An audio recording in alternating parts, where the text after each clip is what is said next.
Hey, this is Max from Arkells. You are in the chat room at Tyrant Studios.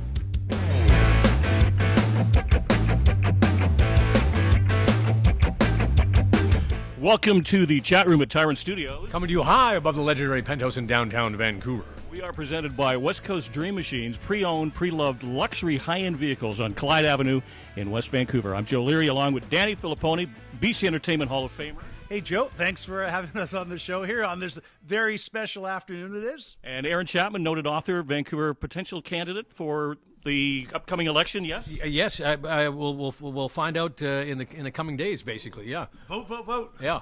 We're joined by Max Kerman, leader of Arkells, and I must clarify, because sometimes you hear people say the Arkells. Does that piss you off if people don't say Arkells? No, I mean, using it just in a sentence is totally fine, but on an ad mat, if it says the Arkells, it means the promoter has not done his homework. Yeah, hasn't looked at the contract. Joe, well done, Joe. Yeah. Is that like the purple M&Ms and the Van Halen rider, just to see if they're paying attention? Exactly that. So you're playing 3 shows in Vancouver, one of which is in this very historic building, dates back to 1947. Have you been to the Penthouse before? Do you sense the history that is contained within these walls? Yeah, this is it. Yeah. Well, this is the story. So the first time we ever played Vancouver, it was a Friday night in May, 2008 or 9 or 7. We don't know. Long time ago. It was a while ago. And it was part of a music festival called New Music West Fest. And we were a young band, and we wanted to make an impression on all the bigwigs of Vancouver. And we were late. We were battling Friday traffic. I was panicking, by the way. I was standing, and I remember I was here, and New Music West was a festival. It was really a new festival, and for them to come to the Penthouse and say, do you want to be part of the music? That was a big deal for us to say, okay, we'll shut her down for a night. But we did. So we're supposed to be on stage at 7 o'clock. We got to the venue at 7:02. Mike, our guitarist, was like driving the minivan with the U-Haul in the back. He was trying to find parking. We throw our stuff on the stage. We're all stressed out. Tim counts us in, and then I look up and I see a strip pole. I said, "What? Where are we?" We didn't know it was a strip club. So, but it turns out you only saw it then. It wouldn't have been obvious. But we just came to the back. We've been through the back door at every club in this country, and it all kind of looks the same. Yeah. But that's the defining factor of playing in a club like this. So, in the crowd, there was only about 8 people there that night. But 2 of them we went out for dinner with last night, Miranda and Ryan, who are part of promoting this night. Our other friend, Eric Hoffman, who lived in Vancouver for a long time, lives in Toronto. He's like the head of Live Nation. And our friend Jess Sands, who's downstairs doing merch for us tonight. And she has the original poster.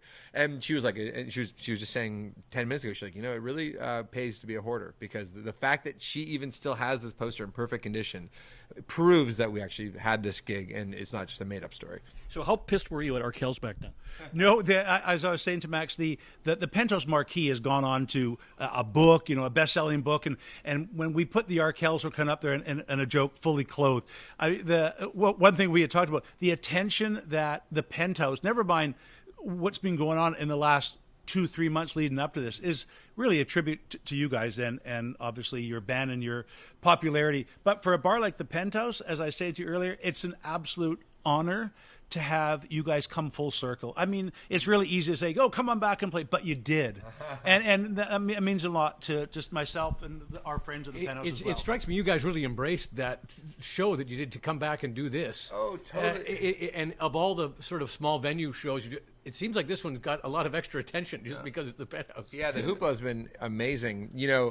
For us, it's like the job needs to be exciting. It needs to feel new. It needs to feel like we're challenging ourselves. And just to sort of like rinse and repeat and just like, okay, new album's out. Let's do the tour again. Let's try to just sell as many tickets as we can when we come through town. It's like, we've done that the last few records. Yeah. And this time we're like, okay, so we went out for dinner last night.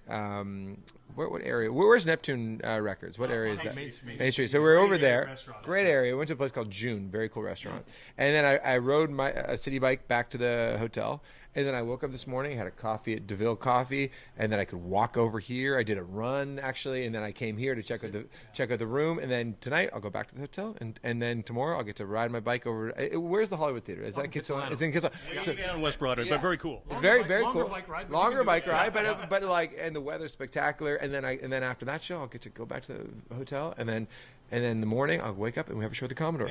And it's like we've toured all kinds of ways, but it's like, the connection you can have with a place is so much more meaningful. Somewhere for 3 days. Yeah. Totally, and even today I went to just before I got here. There's a friend in the matinee, great Vancouver man. His name's Matt. He runs this program called the Writers Exchange with kids in Vancouver, and I just wanted to check it out. So it's like you can really feel like you're part of a community, when you're not just in and out, and that to me is important. A little bit of a tip of the hat to Old New Music West, which has been gone. That festival has gone, but the same year you guys played, my band played here at the Penthouse. Really? And a band called the Town Pants, and Marilyn Manson came in and He clipped me for $50. he didn't pay for his drinks. Yeah, took off. Yeah, we did. Yeah. But Marilyn Manson. yeah. Anyway, they there just you go. walk in and get everything for But free. These guys, there's all sorts of stories of these little music festivals and these little venues and stuff like that, and that's what I love about this. So. I still think of Arkells as a newer band. I was surprised to learn it's 20 years old.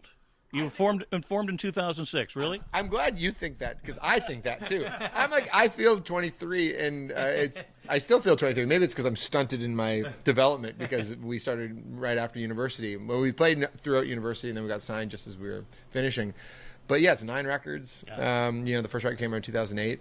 So, but I feel like we still have that youthful spirit, which is important. Do you remember when it kicked in that, hey, I can actually make a living doing this? Oh, I'm still waiting for someone to call me. They say like, go get a real job. Yeah. Well, listen, we're not going to take any more of your time, Max. On behalf of course, the chat room, it's an honor to have you up here. And maybe one day when you're cruising through town on your bike, you can feel free to stop in, and we'd love to have you. You can even clip them for $50. Hey, that's right. And we got this beautiful jazz room upstairs with that beautiful piano. We have to put Tony, our keyboard player, is a magician on the keys. Well, looking forward to a fantastic night tonight. It's going to go down in Penthouse folklore. That I guarantee, right? Thanks, Max. Thank you. Max, cheers. Amazing. Thanks, Max.